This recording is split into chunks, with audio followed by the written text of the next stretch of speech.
Welcome to Two Sides to the Story with Ted and Lory. I'm Lory Hierstetter. And I'm Ted Zaleski. So this is our second anniversary episode. This is the kickoff of season 2. Our first anniversary. Oh yeah, I said that wrong. So we've been at this for a year. Actually, I think it was October 20th was our first episode. It was here at Exploration Commons. So we decided let's come back and do it in the same place for our season 2 kickoff. Slightly after the anniversary date because you were busy. I think you had to go somewhere. New York, maybe? Yeah, for county credit rating meetings. Yeah. So it delayed things a little bit. I'm actually kind of glad that worked out because we got to get a couple of cool activities in that you will hear about this evening with those extra couple of weeks. And we got beautiful weather today, so much better maybe than what October 19th might have been. Maybe that's why people aren't here. Right? Too pretty to hang out here with us. Yeah. Ted and Lory, nice evening. We lost that. So we started talking about planning out this season 2 and what to do with this episode. One of the things that came to mind for us is who needed to be here. We've been doing this a year, but with a lot of help. We're two sides to the story, but if there is a theme for tonight, it is that we're not just two sides to the story. It takes a whole group of people. And there's one very important person who's not with us tonight. And we really wanted her to be here. Her name is Lisa Picker. If you've listened to any of the episodes, you know how important she is to the show. So we found a way to have her join us remotely this evening. So that's going to kick us off. Did you want to say anything before we hear from Lisa? Nope, let's go to Lisa. Okay.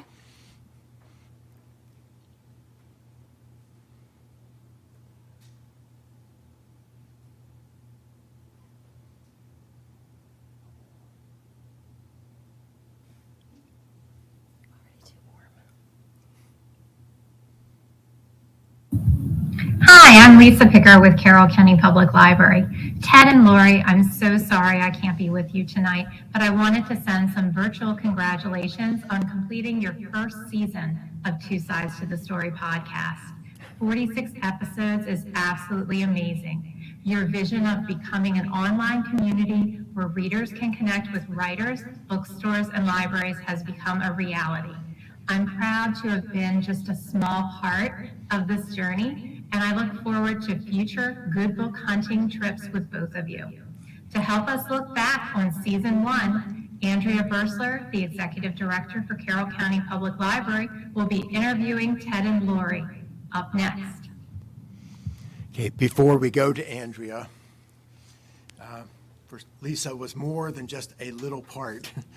Lisa has been in this before there was a this to be in. I had a lot of talks with her as we were thinking about what this was going to be. Might have even been before it became Lory and me doing this together. It might have just been when I was thinking about doing something. So it's hard to imagine this all having happened without Lisa. Then before we go to Andrea, another partner here has been the Community Media Center, the CMC. They're the ones who are broadcasting this, who did our first episode. Director Richard Turner is standing over here by the microphone, and he just wanted to say a few words. Great, thanks. Good evening, everybody. It's great to be here among community and to be one of the maybe many sides of the two sides to the story. As the Community Media Center, we are very vested in trying to ensure that there's opportunities in our community for people to create digital media. And so while typically Lory and Ted might be doing this maybe in their garage or somewhere in their living room, I'm not sure where they do it, they don't have the benefit of an audience there. So when they said they wanted to have an audience, I thought how great of an opportunity for the CMC to be involved and to extend that audience to everybody who's watching live tonight, courtesy of CMC, and also then to be recorded and be able to see the visual side to this as well as the audio side. So congratulations to Lory and Ted. It's really great to be a part of this and going into your second season. Way to go. Thanks. Thank you. And this recording will be available at the CMC, at Carroll County Public Library, and on our website. Yes.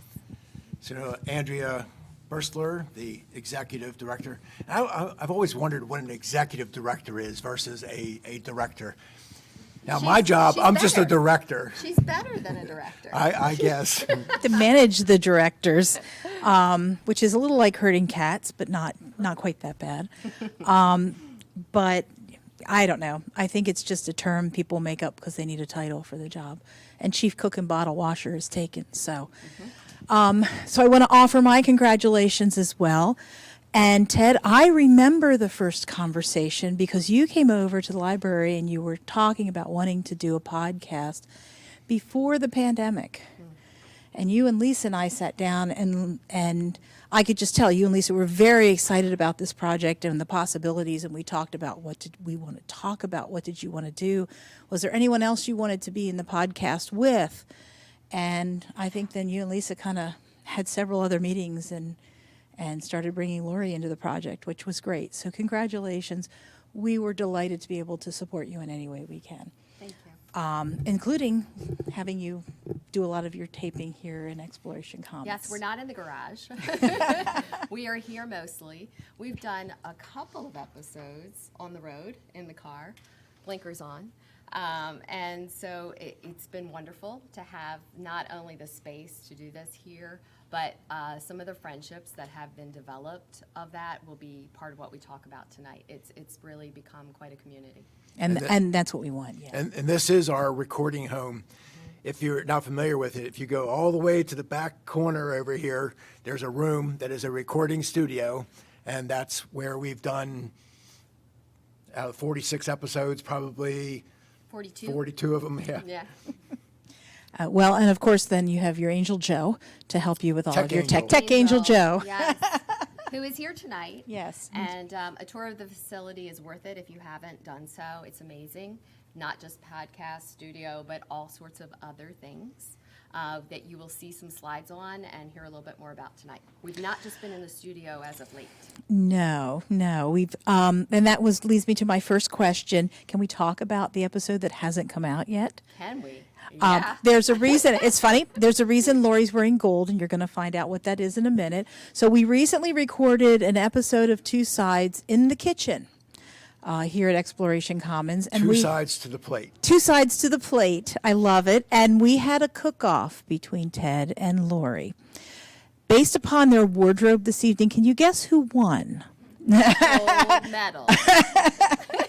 How much fun was that? It was so much fun.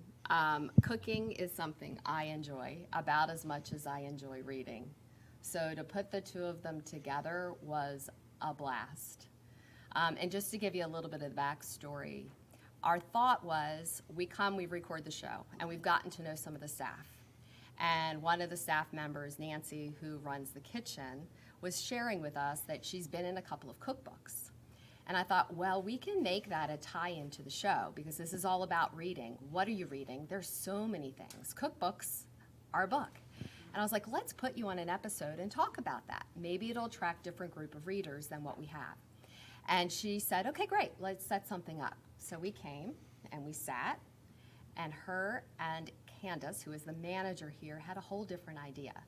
They wanted us to go in the kitchen. They wanted to turn the table, and instead of two sides to the story, make us two sides to the plate. Mm-hmm. And there was a guest of a panel of judges that were foodies, restaurant folks, and important people in the community. And we got to cook for them. We got to interact with them. We got to hear their second plate requests. Literally, Ted run out of pierogies because they were so good. And they were really everybody good. was looking for more. Can we have seconds? Lory's not talking loud enough. That's a big surprise. So it was a great time. I think we made some new friends out of it. Mm-hmm. And it was wonderful to be able to sort of just spread the word about the places that are here, but also the area businesses. One of the things that we like to support on the show is supporting local independent bookstores. But supporting any local small business is something that all ties in together. So it was a wonderful event. Did you enjoy it at all, Ted? I was crushed. He almost walked out of the room at the first 5 minutes. Actually, I did walk away. And in the very beginning, they said what we were going to cook. They said me first. I was going to do pierogi. And then they said Lory is going to do ceviche. And everybody started clapping for Crowd ceviche. went wild. I walked behind the kitchen area and disappeared for a We little were while. kind of worried he was going to get lost back I there. cried for a little bit, but I pulled it back We pulled it together back and in. came back. It was a strong showing. It really was. It was very It was close. very close. Yeah, I mean, I figured won there by were a slim there were margin. 9 judges, and Lory won by 10 points. So that's a point a judge. That's really not that much. Yes. And I had some friends in the audience, so they may have voted She heavily for stacked me. the deck. I did a Okay, little now bit. we know. All right. So moving on, you all have had an opportunity to meet so many people since starting this. Yes. Some of them have been very famous people, like John Walter and Crazy. Ira Marks and Patty Callahan. And some of them have just been normal, everyday folks, some of them even local. Of all those people, I'm going to make you choose one who has made the biggest impact on you personally. Oh, my. And why? Are you going first or me? I can. Go ahead. ahead. Go ahead, Ted. Get a word in I'd be here. surprised if we picked the same. I'd go with Patty Callahan. It was an interesting thing. We had an office exchange, Christmas office exchange, and the woman who got me, I think, probably had no idea what to get me. Somebody else said, "Oh, here's a book Ted might like." She gave it to me, and it was called Once Upon a Wardrobe by Patty Callahan. I didn't know the author, I didn't know the book, but I ended up really, really liking it. And it's one I actually then said to Lory, you need to read this book. Then we ended up interviewing Patty. It was a remote interview, so we didn't get together. But then I read, I believe, 5 other books of hers. One of them is called Becoming Mrs. Lewis. This is C.S. Lewis, writer and philosopher. And Once Upon a Wardrobe revolves around the book of C.S. Lewis's Lion, Witch, and the Wardrobe. And I remember talking with her and saying, Once Upon a Wardrobe couldn't have happened without Becoming Mrs. Lewis. Then she wrote another book now called The Secret Book of Flora Lee, which carries some of the same ideas again, although it changes. We've been talking with Patty. We want to interview her again. She's agreed she wants to do it. We just need to find a time.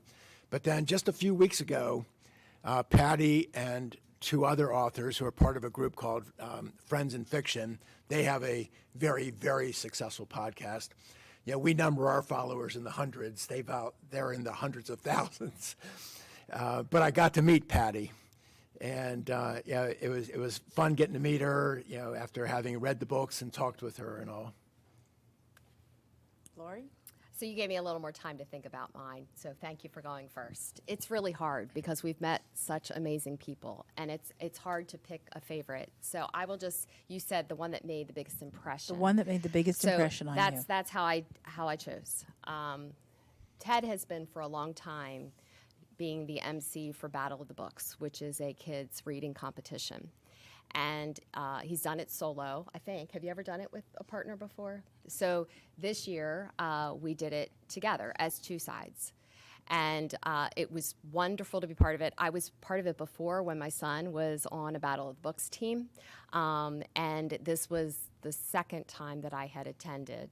And to do it in front of the group, to be the one asking the questions, to see the excitement in the room from a different lens was really cool.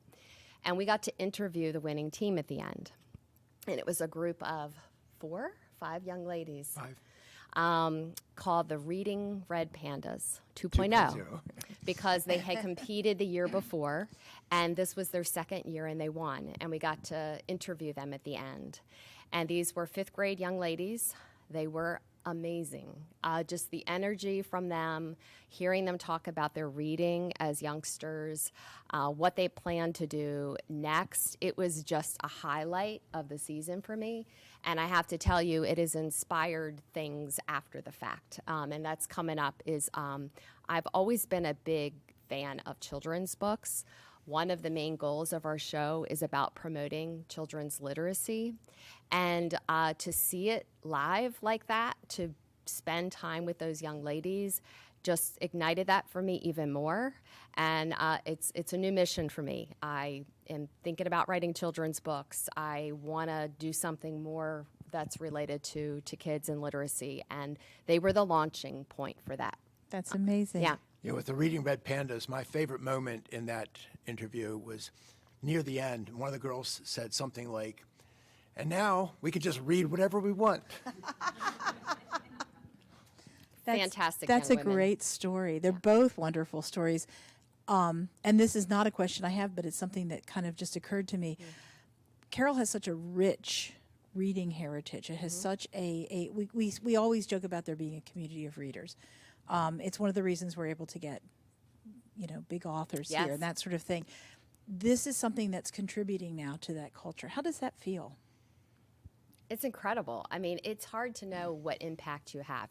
People will say things to us. I've had friends recommend books, make your bed. I love it. I've had people say, why don't you do a show about XYZ? And then when you get people come up to you and say, I'm reading this because of you, that's a good feeling. Our tech angel, Joe, was a non-reader. If you don't watch the show or listen to the show, there's one that I would recommend. It's called The Joe Show. And it's about his journey from I hate reading to I enjoy it. And it was because conversations that we had with him that inspired that. And by the way, we have a table of books over here that's sort of a review of the year. It's a little time capsule of some highlights of the season. One of the books on that table, those are mine, you can't have them. We have book giveables on that table over there. Don't touch Lory's books. It's not pretty. Yeah, especially children's books. A little selfish. But one is called The Boy, the Mole, the Fox, and the Horse. And that is the book that we recommended to our friend Joe. And he loved it. And now he's reading a much harder book. So anyway, yeah, it's a great feeling. How about you? I'm not sure I've ever thought about it quite. Well, quite and that Ted, way. you've been such a part of this for a long time. I time. mean, even before the podcast, you were doing author interviews and you were part of the battle, the MC lineup for that. It all contributes to this wonderful culture. So, what is that? I mean, now that you've thought about it, what are you feeling about that? I guess I mostly have come at it from the other way. I'm just glad to be part of it more than thinking that I'm doing something. A story that's been told before, but Lynn Wheeler, the former director of the library, sitting Who's over here tonight? Hi, Lynn. has been a big part of creating this reading culture in the county. And we were leaving an author event. I don't remember who the author was now, but I was walking by Lynn, and I said, Lynn, if there was ever a chance for me to do one of these interviews, I'd like to do that. And it didn't literally happen this way, but it kind of felt this way. Like 3 days later, I'm on a stage in front of 250 people interviewing Daniel Silva, who has had a string of best-selling books.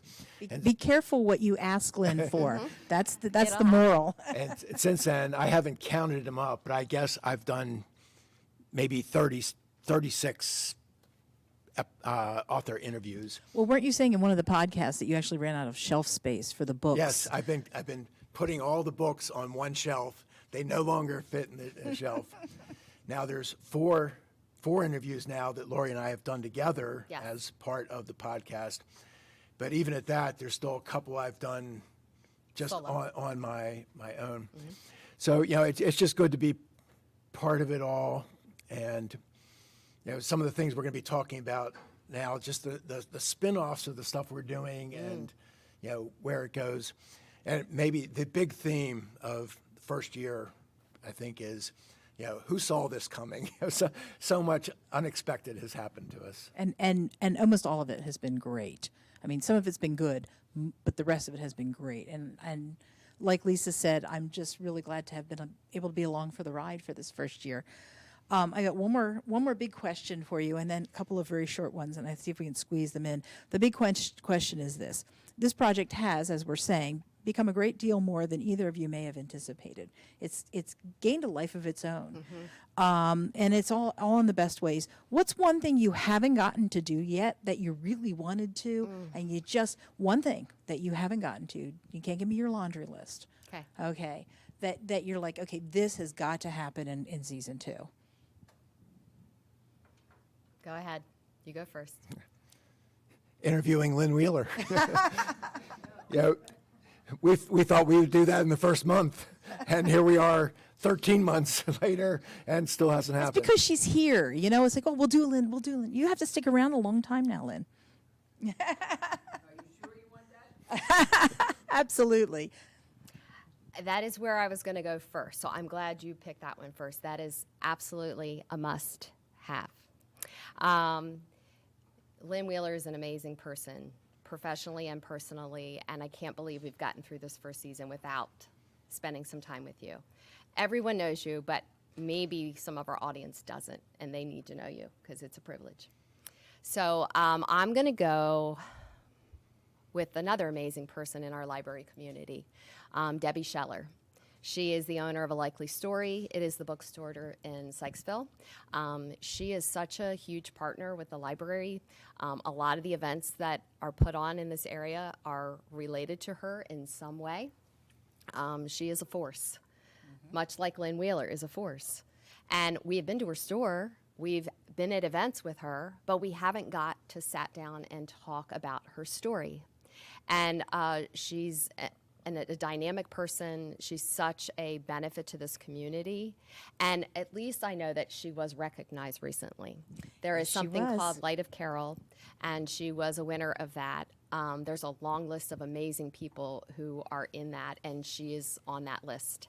And I think that's just something we would like to celebrate with her and somehow put together an event that lets us spotlight her. She's always spotlighting everyone else, and it would be nice to turn the table and do it for Debbie. Oh, well, count us in. We'll be We're glad doing to it? help you Okay, with well, that. then we're going to make that happen. Yeah, Debbie is an amazing person. Yeah. Not that Lynn's not.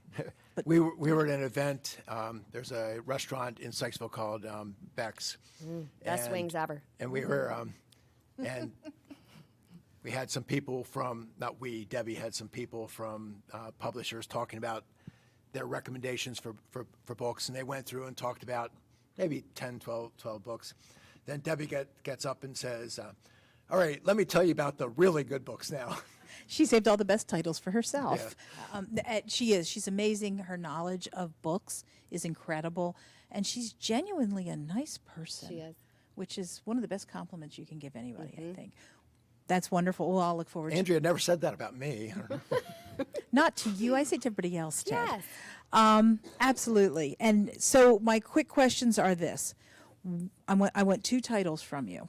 One is, what is at the top of your to-be-read pile right now? And 2 is, what's one title you tell people, if you haven't read this, you have to read it? So I want 2 titles. One is, what do you tell people, if you haven't read it, you have to read this? And the second one is, what's basically what's going to be your next book to read? What's at the top of your to-be-read? Okay, I'll go first this time. There is a book that I was given as a gift from a gym friend, and I haven't gotten to it, and I've talked about it on the show at least 2 or 3 times, and it's still in my to-be-read pile, called The Alchemist. Who's read it? Hands? All right, well, I will let you know on the show what I think of it, because I am going to read that book. It has been extremely busy with this podcast. Very surprising, but there is not enough time to get daytime job done and the podcast and have a social life. So the book pile is gotten rather big. And one of the things that we've done this year is something we call good book hunting. I have bought a lot of books this year. You said your shelf is full. I have this amazing cabinet, and it was empty, and it is now completely full, and it's books to read. But The Alchemist has to come first. Okay, and then the second question was, what would I recommend is a book you have to read? Green Lights, Matthew McConaughey. You have it. He has my copy. So this is the book that I've recommended to people, and I'm waiting to give it to other people when you're done. So I'm sure the library probably has a copy of I it bet. too. How about you? Okay, the book to recommend is an easy one for me. There's a book that is the one I've recommended to more people than any other book. It's a middle grade book.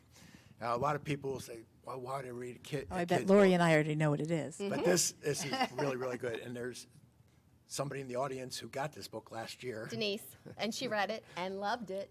It's called The War That Saved My Life by Kimberly Brubaker Bradley. It is so good, and I say, it can make you despair for how horrible people can be. It can make you feel wonderful about how great people can be. It's a story of perseverance and struggle and overcoming. It's really good.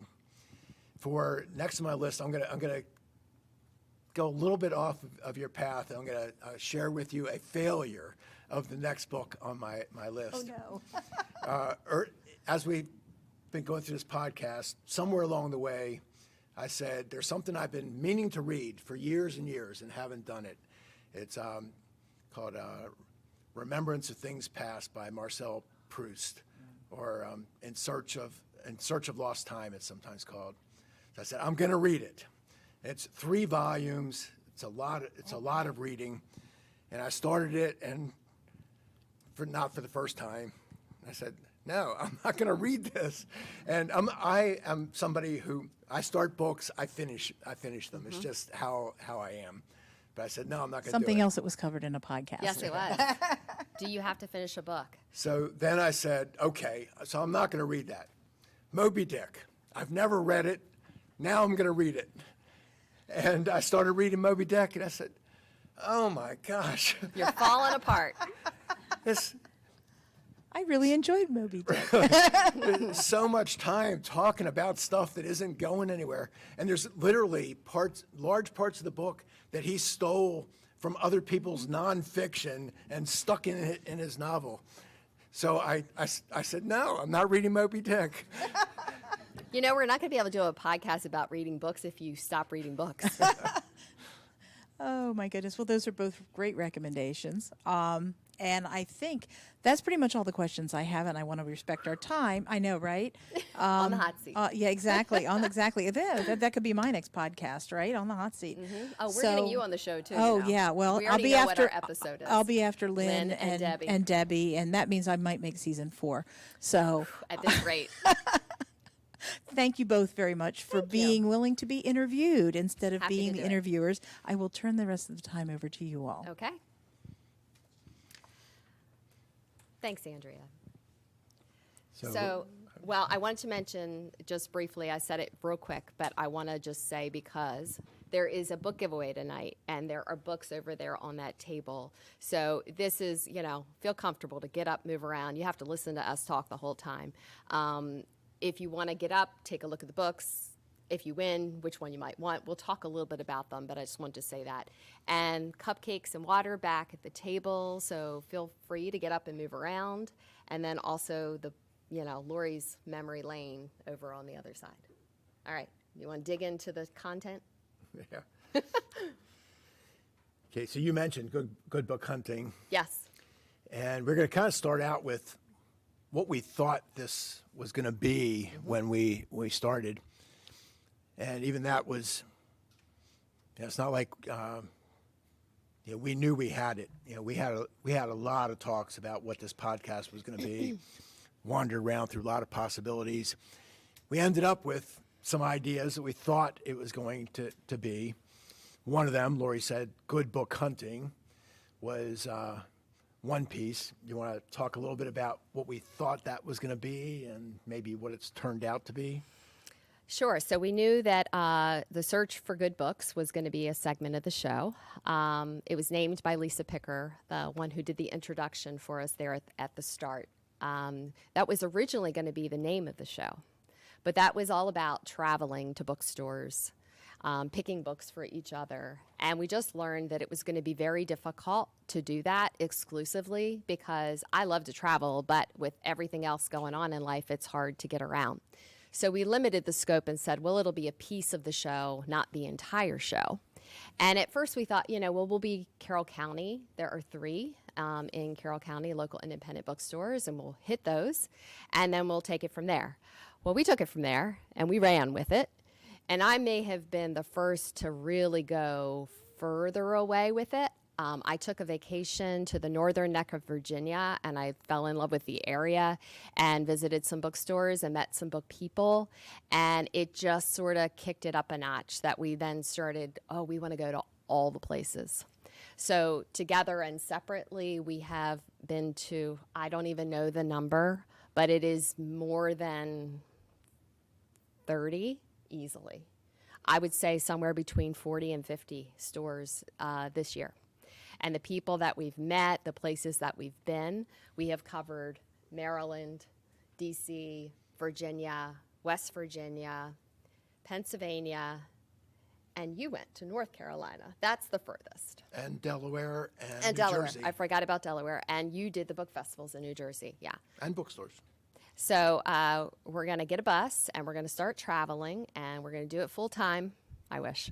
But it's definitely an enjoyable part of what we are doing. And it's really fun to hear from other people who have said, oh, you have to go to this one. This is one I really like. And wherever I'm going, wherever I'm visiting, traveling, I'm looking for the local bookstore because it's so cool to do that, supporting them, first of all. But the people that you meet, it's just a great part of it.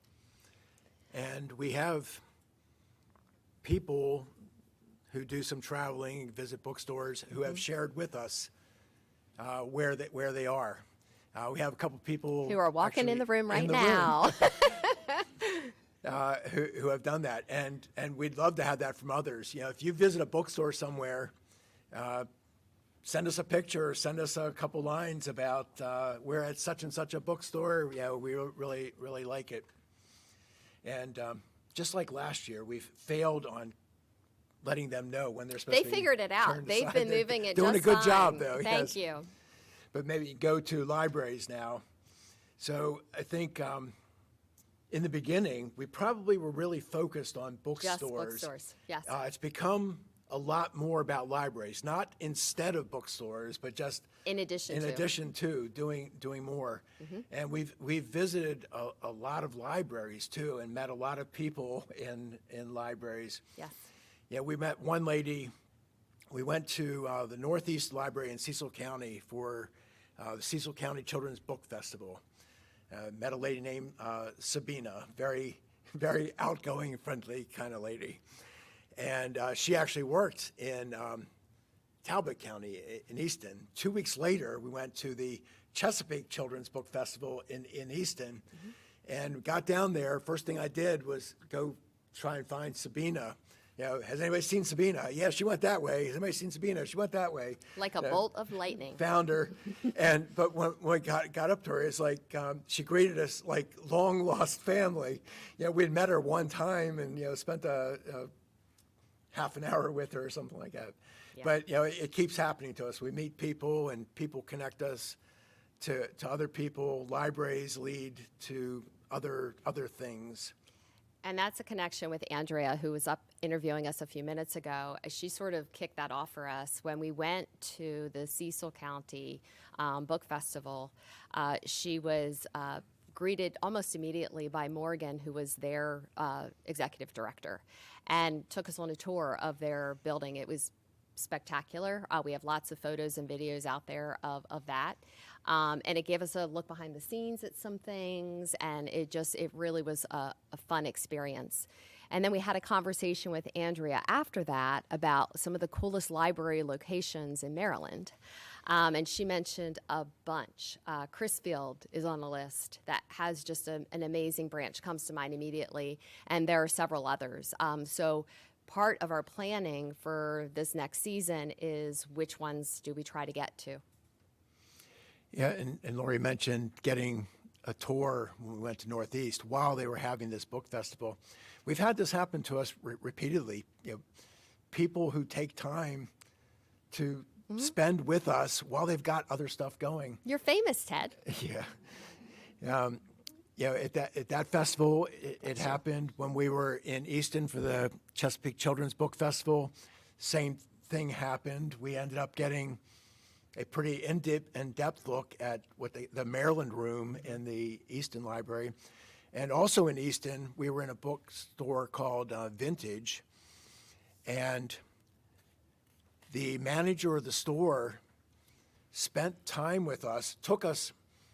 There was a room behind the store and then a room behind that room. There were people in the store, and she took us back, and she was showing us these newspapers from the mid-1800s, and she's pointing out these slavery sales and articles about Civil War in Easton. And we just find this happens all the time. People just give us time that does not seem reasonable to expect. So after libraries is we're going to go quickly through this next part, which is little free libraries. And there are just a handful of you that were here for the very first episode, and which my friend Sharon, who's not with us tonight, but she asked the question, so besides the Bus People Project, which was the group that we wanted to donate to in our first year, it was on our website, what else do you have in mind as far as community service type of projects? And I made the comment then that I'd like to see more little free libraries in our community. We actually have a fair amount, but you can never have enough. So I said I'd like to see that. And so part of this first year has been us kind of with an eye on that when we go to bookstores or we go to a cool little town or a library, is there a little free library? And we have quite a collection of pictures of that. And I've had people send me pictures from Ocean City, a little free library, and some others that people have seen. So I'm not going to go too far into this yet, but I will say tonight we're going to talk a little bit more about little free libraries and how they're going to be an important part of season 2. And a really, really good story. Yes. Okay, So on the next slide, this next section is something we borrowed from a bookstore in Asheville, North Carolina called Malaprops. They have their newsletter is called Shelf Awareness. And the first time I saw this before the podcast, but somewhere along the way, I said, geez, what a good name. Why didn't I think of that? So we borrowed it, and that's one of the places Ted went on his North Carolina trip. So there are 2 episodes. Ted's Excellent Adventure, Part 1 and 2, is all about his trips to Asheville, North Carolina, including Malaprops. I visited 8 different bookstores and did interviews with people in 4 of them. I often say Ted has his black belt in reading. I don't know where I am. I'm going to say I'm yellow just because I like the color yellow. But it's hard to compete with his level of readership and go after bookstores and on an adventure. You'll have to tell him about your book festival weekend coming up. So anyway, shelf awareness. Shelf awareness is what you read and why. And that's definitely been an interesting development for me this year. I had every intention to expand my horizons on what I'm reading. And you will see in the slides upcoming that I did not. So anyway, before about mine, Ted. No, I don't think that's fair. We'll talk about mine. Your slide is first. You have gone places. It's just more recently you've become kind Tunnel of focused. vision, yes. Okay, sometimes people will ask, so what are you reading? What do you think I should read? And we've been very, very clear from the beginning of all this. We're not here to do book reviews. We're not here to tell you what you should read. Now, sometimes we're going to mention books that we think are worth reading or say, well, if you like this, maybe you like this. But just on the idea that sometimes people want to know, here's some books. I'm not going to spend a lot of time on them. But these are a variety of books that I thought were worth mentioning for different sort of reasons. Wise Gals is about women in the very early CIA. Very, very interesting stuff. This is a nonfiction book. Becoming Mrs. Lewis, I mentioned Patty Callahan. The book I really love, Beyond the Wardrobe, doesn't happen without this book. Secret Book of Flora Lee, also Patty Callahan. That's the one we're working on setting up an interview. High on the Hog by Jessica B. Harris. This is about the impact of African food on Southern food. Just really, really interesting stuff. I mean, if you like eating the food, maybe you'll be interested in learning where some of this stuff came from and why it ended up the way it did. The Guernsey Literary and Potato Peel Society. Some of you might know this from a Netflix movie. I think it's probably more well known for the movie. I was aware of it. I'm not sure I'd ever watched the whole movie, but I'd seen parts of it at least.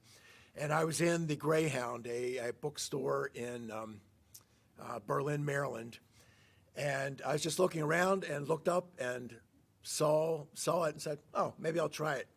Really good book about German occupation of Guernsey Island during World War II. The View from the Cheap Seats by Neil Gaiman. Neil Gaiman's an author I really, really like. And this is a series of talks he did at colleges, essays he wrote, introductions to books he wrote. If you like thinking about writing and reading and everything that goes along with it, this is really, really good stuff. Fairy Bargains of Prospect Hill. This is a book I just read recently, and I kind of threw it in because my reading often goes back to fairy tales in some way. The fairy tales we all know as traditional fairy tales, retellings of fairy tales told in different ways.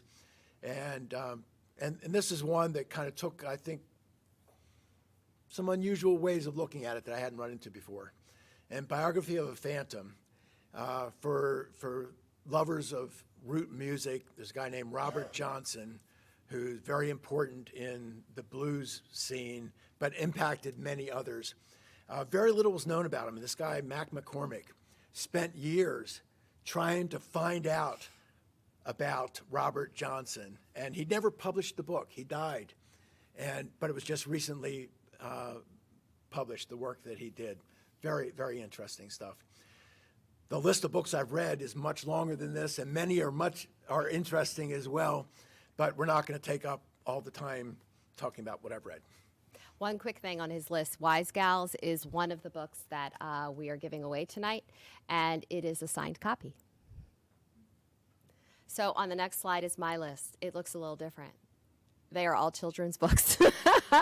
Now, to be fair, I did not read exclusively children's books this year. There were some adult titles on the list. Some of them were related to interviews that we were doing, so sort of required reading.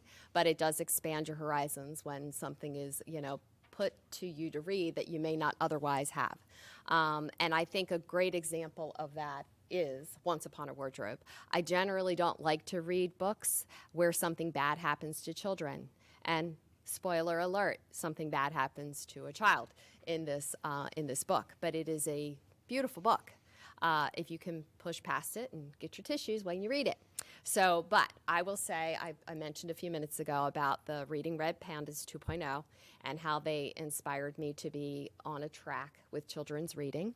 And I never would have expected that when we started this show, Two Sides to the Story, it was kind of general differences. Guy, girl, nonfiction, fiction, those types of things. I actually kind of feel like we're finding this new path that is adult reading and children's reading. And I don't know that there's a podcast in this for the kids, but if you're in the audience, all adults, and you have children or you have children in your life, if you're a grandparent and you're thinking about what you want to read to your little one, maybe that's a place that my love for children's books is going to affect our readership. So anyway, these are just some of my favorite titles, some of my favorite author illustrators. The one is not a series. It's just because it's Matthew McConaughey, just because. But the others are all in a long lineup of well-known author illustrators. Tom Percival has an entire series. One of those is up there. I love Kobe Yamada. That's the book Maybe. He has a lot of wonderful children's book titles. There's a brother pairing called the Fan Brothers. I think it's Eric and Chris that has done an amazing series. They are author illustrators, and Big Tree is Brian Sesnick, who has done lots of amazing books, one of which was The Invention of Hugo Cabret. So that was an early start for me on Brian Sesnick. So I had planned to read 23 books in 23. I have read 95, but that is because a lot of them are children's books. So overachiever, gold award, all that stuff. It's only because I've cheated. I took all the the short books. And this has led me back to children's books in a way that probably wouldn't have happened otherwise. I've read a lot of children's books as well, and I'm thinking about them in a very different way than maybe I once did. Next slide. Book people. You want to start there? So we figured we're going to be meeting people in the mix here somewhere. I'm not sure that we had any idea exactly what that was going to mean. And we've talked a little bit about some people we've met, but I don't think we had any idea just where this was going to take us with people. The big one, of course, is John Waters. Is that the next slide? Mm-hmm. If you would ask me this time last year, what's your chances of interviewing John Waters, I would have said, well, none. Right. But we interviewed John Waters, and it was a little scary going into that interview. He's a strange guy, and didn't know what to expect. But he was very well behaved. He was very funny. He was interesting, and enjoyed the interview with him a lot. And but we had the time we had. Yeah, we had 30 minutes scheduled with him. I was watching the clock. We were at 29 something, and he said, "Alrighty then," and okay, interview is over. We were kind of hoping he might get interested in talking with us and go longer, but that didn't happen. But it was good. Really neat to do. So on the next one, talking about some more book people, and we'll maybe speed up a little bit to be able to get through everything, but I'll just say short and sweet that it's been authors, it's been publishers.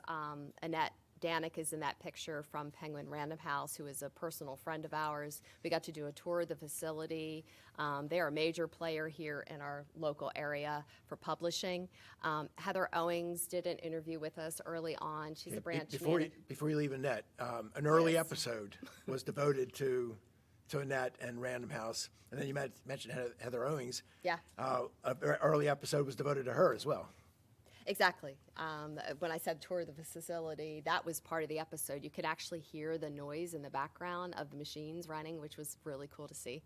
So we've just met some fantastic people, authors, illustrators, publishers, and then our own library folks in the community. It's been a lot of fun. We were in the Washington Street bookstore in Havre de Grace. A good bookstore, but the guy also has a lot of movie memorabilia. And it came up that we had interviewed John Waters, and he got very excited. He's been trying to connect to John Waters. He wants to get stuff of his. That was on the previous slide. Yeah, He's right. got, Can you go back to the John Waters slide? There's a scratch and sniff. You see down the bottom there, board that's the owner. that he had as movie memorabilia from one of the John Waters movies. So a John Waters movie, and his movies are strange. But there was this scratch and sniff. There were at certain points in the movie, you were supposed to scratch it and smell it, and not all the smells were pleasant. It wasn't rose petals Right. all the time. But he was very, very happy showing us that he had this scratch and sniff from that movie. So if we go ahead to the next, because we've kind of gone over there. Yeah, I've already gushed about this, but Book People includes Battle of the Books people, both children and adults. So this is from the night that we did the interview with the Reading Red Pandas, but also there's some pictures there of the adult Battle of the Books after hours. And so some highlights from that. We've gotten to interview winners from all of that. And it's a wonderful community event that happens here every year, getting ready to get kicked off for 2024. I think there's already been some initial meetings about the books and the planning and how to form teams. And March and April are very busy where that is concerned. The after hours adult battles just wrapped up, and I interviewed with Ted for one of those teams, and you went to all 3 of the nights and interviewed the other teams. Yeah, so we have 2 interviews we haven't done Anything with yet, yeah. So that's been fun. So they're part of the book people. So that picture in the section. middle with the green in the back, that's the reading red pandas that Lory was talking about. Yes. So next up, beyond the book. That's everything that isn't covered in the other sections. And that's been very interesting. It's the kind of part of what Andrea was going to about what we didn't expect to happen. That happened. And there have been some interesting highlights. So I think first is yours, the next slide. Team Zaleski. My daughter Monica is one of the people who sends us pictures from bookstores around the country. She and her husband Ian do a lot of traveling, and they stop a lot of places. So there are some bookstores that she sent us, and also some place that she and I stopped. And we've done 2 episodes with Monica. She's trying to remember now. She's still the only person who's done 2 episodes. Yes, if you don't count, yeah, that doesn't count. I was going to say C.W. Garfield, but he was yours and then ours. Right. So yeah, she's the only one that we've done 2 with. Yeah, I guess that was it. Okay. So the next one, same sort of story for me. It's not just me going to bookstores. It started out as Ted and I, and then we just sort of expanded, and it's now part of what we do. And so I've been with friends, I've been with family members, and the traveling that we've done to see these places is a lot more fun when you get to do it with people you love. And then here at Exploration Commons, that's one of the pictures I've already mentioned, but they've just become such a big part of what we do, and definitely consider them friends. And the planning sessions and the talks that we have is all part of the beyond the book experience of doing the show. It's definitely about books, but just like I said earlier, it's not just 2 sides to the story. It's also not just about the books. It's this community that we are part of, and we're so happy to do so. And the people we're meeting are just fantastic, and I feel very privileged to do what we're doing. Okay, we're almost an hour in, and we're still in the first year. No, we're going to have to talk fast. We already talked about book festivals. So, we could probably go through that quickly. I think book festivals have become a bigger thing than we anticipated in the beginning. We've been to a lot, some together. More recently, I've done a bunch on my own. I made a 500-mile trip in New Jersey. I visited 3 festivals, 3 bookstores, and 2 libraries. All in one day. Okay, so next one, 2 sides to the plate. This already came up, our cooking competition. This was just last week. I mean, it's fresh. I'm still glowing about it. We had such a good time. I would love to see something like that happen again. Maybe we'll get to sit with a plate of food instead of being the ones cooking next time. It's a beautiful space here. The commercial kitchen is amazing. The staff is incredible. So again, it's not just about books. There are all of these other amazing things that are happening in our area. And on the table is my gold medal, just saying, if you want to get a peek at it. Also, the top left picture there. And if you want, you can have pictures taken with Lory's medal for $5. No charge. I'm just going to gloat. So the last one is actually kind of things out of order, but it's for a reason. One thing that we did this year outside of the book stuff is we built a little free library and we submitted it to the Peep Show, which is a local marshmallow peep show at the Easter season and at the Carroll Arts Center. And it was around our original idea of let's do something with little free libraries. So we made one and submitted it, and it was a good time. So I have that last because next up is season 2. And something important coming for us in season 2 is related to little free libraries. So on the next slide, this is something I hope you will all look up if you haven't already, called the Book People Project. The person who has organized this is a young lady named Ashlyn. She is in the audience tonight. She is 17 years old and doing amazing things in our community with little free libraries. She is building them. She is fundraising to make the materials and get the supplies and the costs that you need to cover building a library, stocking a library with books. So here we came into season 1 thinking that we wanted to do something with little free libraries. And this just sort of came across our path. We're on social media and we follow some people, including Pipe the Side, which is a local brewing company. And they are book people. They not only have beer, which is great beer, but they also have book events. They do community book swaps. They've had book sales. They're offering a book club at their brewery in conjunction with the North Carroll Library. So it's kind of books and a beer, which is something that's right up Ted's alley. That's come up on shows before. So when you're connected with someone on social media, you see the people that they're connected with.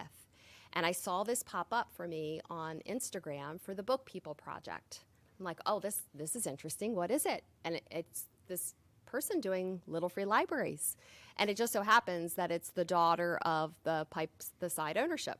So I got in contact with them and wanted to talk a little bit about what they were doing. So if you're in the audience or you're watching this episode or listening to this episode and you want a way to contribute in your community, this is a great option. So if you are someone who has building skills, if you are someone who has extra materials laying around, if you have books that you'd like to donate, if you like to paint, there is opportunity to do all sorts of things to help with Ashlyn's goal to have more little free libraries in the community. Or donate money. Absolutely. So she has a website. It tells you what her needs are. She's also on social media. It's thebookpeopleproject.com. And Instagram is the same name, The Book People Project. We are following her. We're promoting activities that she has going on. There is, where I don't know if I went, there is a bingo coming up on November. Here I went and got, and I'm going to step away for 1 second. Keep talking. I actually had something to say, but Lory's back, so no. No go. I got to find the picture. Yeah, this is one of those things where I talked about all the connections, things running into each other. I mean, this is the kind of the prime example. Yeah, we knew Pipe the Side. We were interested in libraries. Lory had run into this Book People project, and then we find out, it's all the same thing. Book Bingo is going to be at Pipe the Side on Monday, November 27th from 6:30 to 9. Tickets are available, $25. It's called Bookworm Bingo, and the proceeds go towards all of the costs that are associated with building a little free library, which is hundreds of dollars. And she's done this all herself, and she spent hundreds of hours putting them together. So let's help her out. I know what I was going to say. If you look at Yes. that picture, the little free libraries they're doing are not like most of the little free libraries that you've run into. They're works of art. It's really interesting stuff to look at. And Lory mentioned that Ashlyn is here. She's kind of on the quiet side, so she asked us to talk for her. But we are in awe of what she's doing. We are very supportive. If you go to our website, if you want to donate and you don't go directly to their stuff, we have it set up on our website where you can connect to them to donate your time, materials, or money. And we're talking about opportunities in season 2 that we can do some shared projects together. So stay tuned for more information on that. Another coming up for season 2, we've already established I like children's books. I'm doing a story time at Heather's Branch, Finksburg, on this Friday. The theme is bears. Kind of started with, Goldilocks and the 3 bears. So I have 3 stories about 3 bears, all different personalities, and just going to have some fun hanging out with some youngsters. And this week, if you went to the Carroll County Library, and looked at what was getting promoted on their website. Lory's story time was getting promoted, but this event was not. We did okay. There's plenty of people. I think there are more people here tonight than there will be kids on Friday. So the next thing, we have a big interview coming up.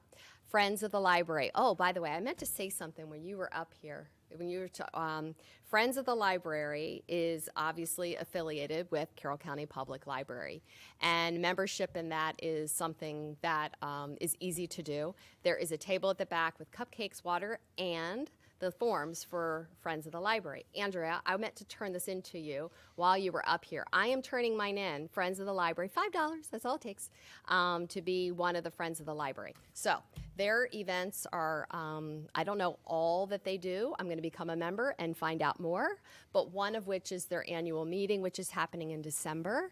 And we are going to get to be part of that and interview Sarah Adler, who is a local author. She is in Frederick. We have read her book, Mrs. Nash's Ashes. We will be asking her some questions about that, which is always a good time for us. This is a really fun book. It's a travel book. I enjoy road trips, and she goes on a road trip with, yes, some ashes. So it's just a fun, quick, it's a rom-com kind of a read. And she has a new one coming in April. So we're really looking forward to meeting with her, interacting with her, and the Friends of the Library. So I would encourage you to become a member. These are not fireplace ashes. These are the ashes of a friend. Yeah, I figured they kind Was of it, figured that out. 1 tablespoon or 3 tablespoons, something like that. Something like that. We need to refresh on the book before the interview. And there's actually one of our episodes where you can hear, now you don't hear it happening, but we talk about you reading a couple chapters of this book to me. Oh, yeah. We were as I on our was way to driving something somewhere. and trying to, use the time wisely. So he's driving and I'm reading a chapter or two to give him the intro because I had already gotten halfway through it, I think. And Sarah has a book coming out in April, The Happy Medium, that you see up there. Mrs. Nash's Ashes was her first book. Mm-hmm. So we're kind of hoping that we're establishing a relationship with a up-and-coming writer that we'll be able to continue. And we had another one, you mentioned Charlie Goodyear. We interviewed him on a book called Garfield, Radical to Unifier, about President James Garfield, Yes. which was very, very interesting book. You know, if you would ask me what I knew about President Garfield, I would have said he had a beard, he was a president sometime after the Civil War, and he was assassinated. And that truly would have been everything I knew about him. But he is a fascinating guy. He had an amazing life. It's an incredible book to read. But that was Charlie's first book. Yes. He has a contract with a publisher for a second book. We've stayed in touch with him, and we're hoping that similarly to Sarah, we'll have an interview, in our future with him too. Want to go to the next slide? Yeah. Annapolis Book Festival. We went to this last spring, and what you're looking at there is the walls of some buildings at a school in Annapolis, private school. I forget what the name of it is now, but The Key School. yes.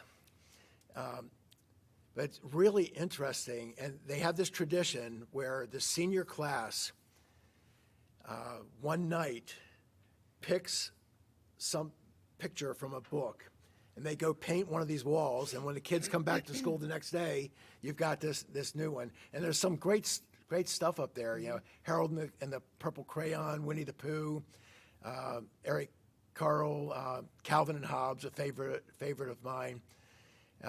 Be interesting to see what there's next year.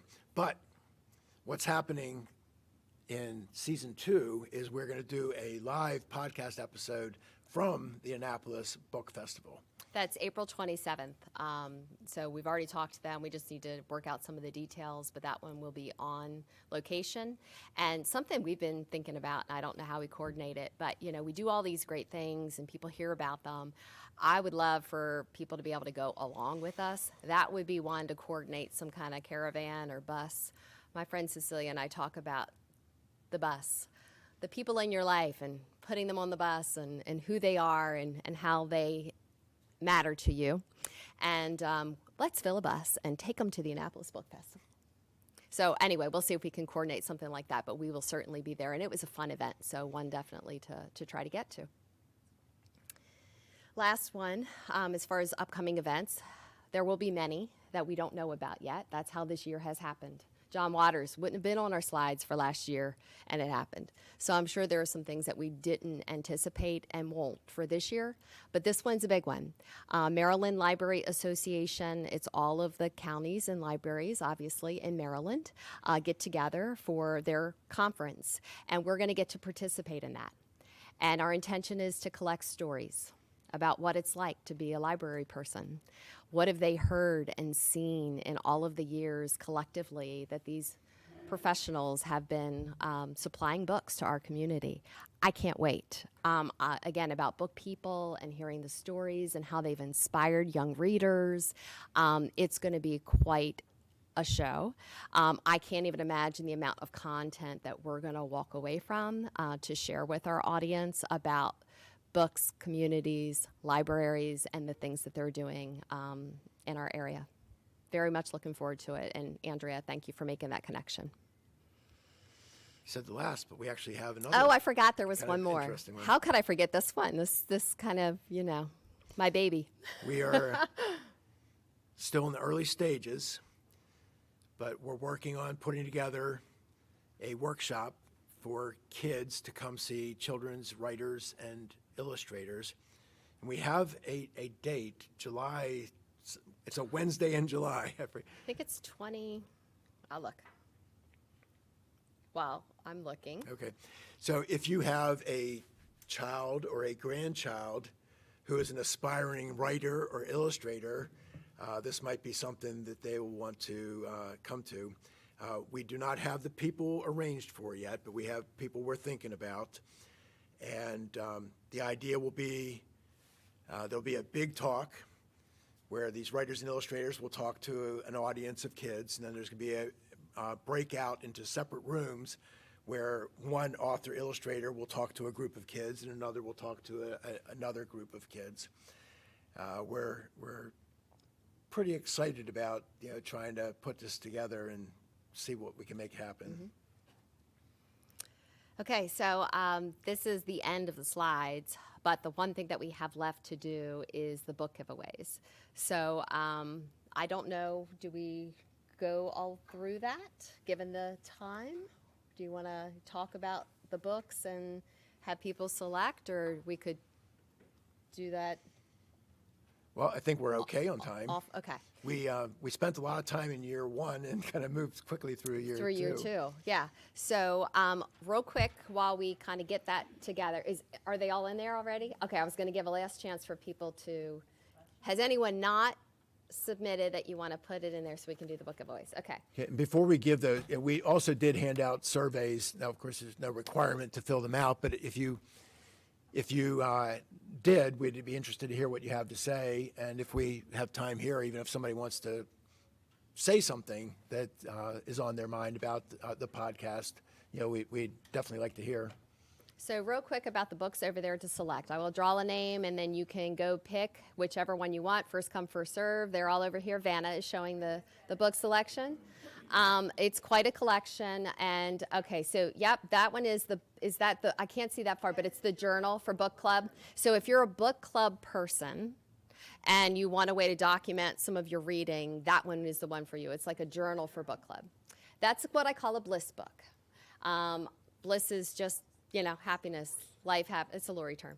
Yeah, so that one is a miniature book about ways to add happiness in your life.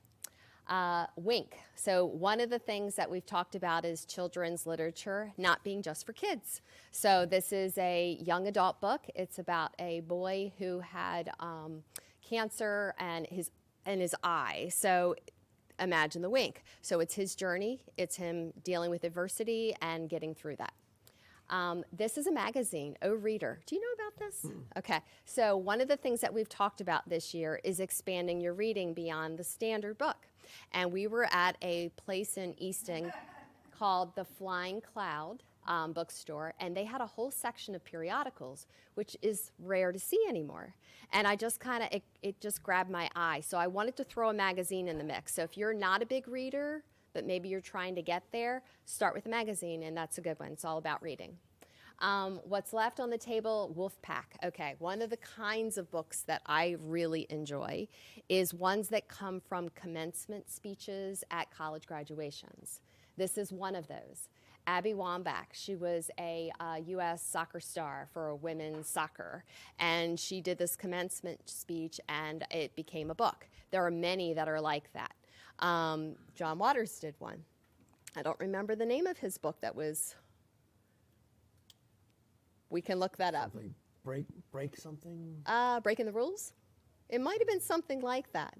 Anyway, Abby's book is about finding your tribe. I have found mine. I found them at the gym. I'm all for that as a way to live your life. Surround yourself with people that are like-minded, that enjoy the same things as you. So Wolfpack is that kind of a book. The Fiona book, so that is you, Antonice. So we were talking earlier about one of Ted's favorite books, which was The War That Saved My Life, one that he recommends to a lot of people.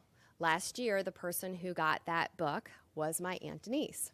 So she told me about this book that she loved. And I thought, perfect. You were here for the first. I knew you were going to be here for the second. So I got a book that is recommended by you. And I've read this book. It's I don't know if it's an autobiography or memoir, probably more memoir. Mm-hmm. It's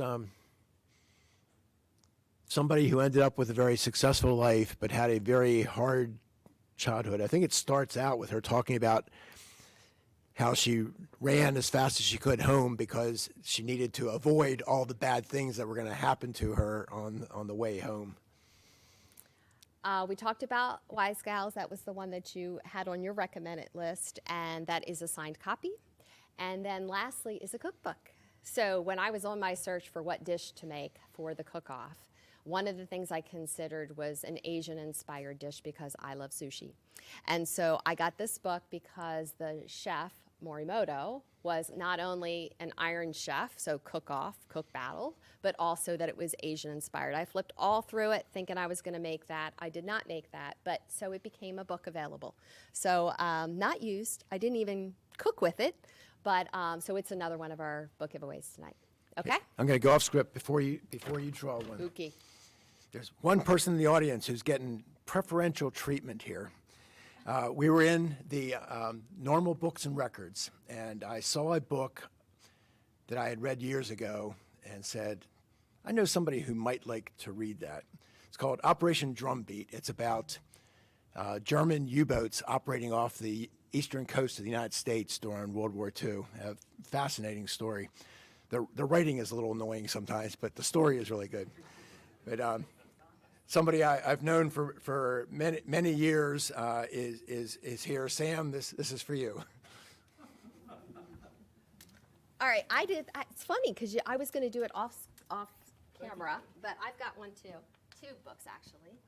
This is for Monica. When we interviewed her, we talked about books that she read as a kid and that she read with her dad and maybe what inspired her reading as she grew up. And gosh, Dad made you read some awful things. So I went lighthearted. Children's books, Berenstain Bears. I found you two of them at one of my vintage shopping, good book hunting adventures. So it made me think of you. So these are for Monica. Yeah, so what Lory's kind of referring to there, yeah, I read, my daughter and son are both here. I read to both of them a lot when they were young. But there was one day I was reading a book and Monica said to me, why are you always reading me books about boys? And I stopped and said, wow, she's right, I am. It wasn't my intent. I wasn't out to do it, but I was picking books that I thought I wanted to expose her to, but they all had boys as the main characters, which actually led me in a graduate program to do something where it was called Finding Their Own Path, Strong Female Characters in Fantasy Fiction. And I found 100 books where the main character was female. Now, a lot has changed since then. There's been an explosion of these kind of books. But at that time, it was actually a struggle to try and find it. But that all happened because of her asking me that question. Okay, book giveaways. First book, and you can go pick whichever one you want. Brian Wheelock. Go pick a book. You gotta tell us what you pick. Hold that up and let us see. I'm guessing which one I think you're getting. I had a feeling. Libby Trostel is the next book. Go pick your book. Oh, Libby, I didn't even see you were here. Way to call her out. Denise Fisher. Oh, come on. There's got to be some No, rule you're against going to have to this. come every year. Robin McGrew. We've got our lucky row. How many books do we got? I got to slow down here. Christy Bixler. You would think I have this thing fixed. It is a little suspicious. My aunt, my boss, my real estate agent.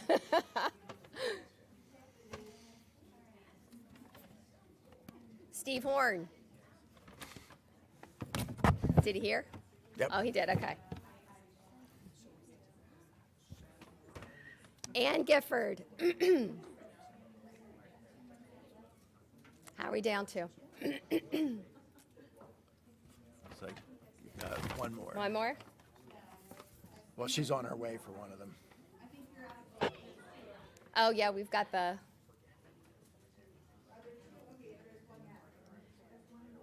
One more? Andrew Mansfield. You get the last one. Whether you like it or not.